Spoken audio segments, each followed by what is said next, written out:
Risk is encapsulated primarily. Remember, I'm not speaking as a person who has an opinion on risk. I've spent years and years studying mathematical scientific research on risk.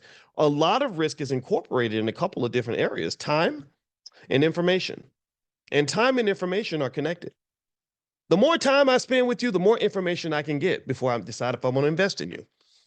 If you're a startup founder, you want me to invest in your company, well, there's a difference between me knowing you 5 years versus me knowing you for 5 months.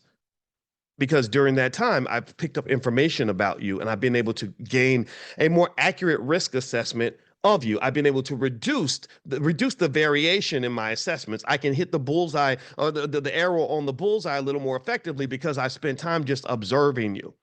And when I tell you that looking at investments in this way is critically important in everything that you do, I'm not just talking about money. Sure, when you buy real estate, take your time because you get locked in I don't know if you've ever seen somebody get locked in a real estate deal they couldn't get out.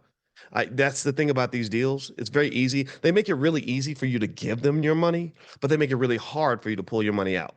So before I put my money in, because I know about things that we've talked about in this class, like moral hazard, which means that the minute I give you my money, I'm giving you my power because money is power. That's why you got to stop giving white folks all your money, unless you don't want to be powerful, unless you want to be powerless forever. So because I know money is power, if I'm in my right mind, I do my due diligence to take time before I give you my money. No, I'm not jumping in the real estate deal just because you gave me a 1 hour sermon that had me jumping up and down out of the seat. No, I'm not going to invest in this business just because you're telling me that, that we're cool and that it's going to be a great idea and it's going to transform the black community and make $1 billion. No, I'm going to do due diligence. I'm saying, let me think about that. Let me send me the information. Let me dip my toe in the water. I'm not going to give you 50,000, but I'll start off with 2,000. What can I do for 2,000 just so I can know how this is going to work? And so generally speaking, when you go back to that trauma and healing thing, I want to connect the dots here so you don't think I'm talking all over the place.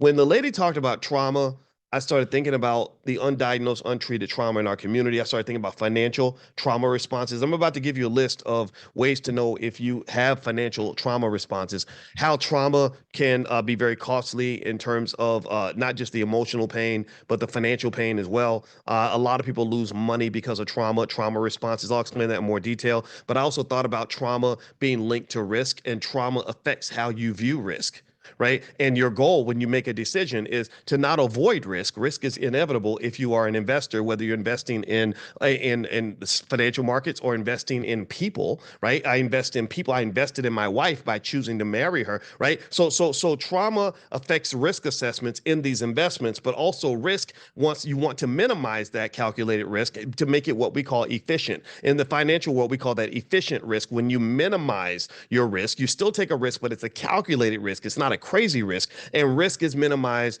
through information and time. And time and information are cousins because the more time you spend analyzing something, the more information you have. For example, many of you that have taken a class from me, some of you I know for a fact sat there and you watched me for 5 years before you decided to make a move. And I'm all for it. I'm here for that because it gave me an opportunity. It gave me 5 straight years to show you that I know my stuff, that I'm very consistent, that I'm not going to go nowhere. Tell me if you agree with this. Tell me if this is you, right? So ultimately, time and information are connected with risk assessments, and traumatized people have to know this because you get traumatized when you jump into something head first.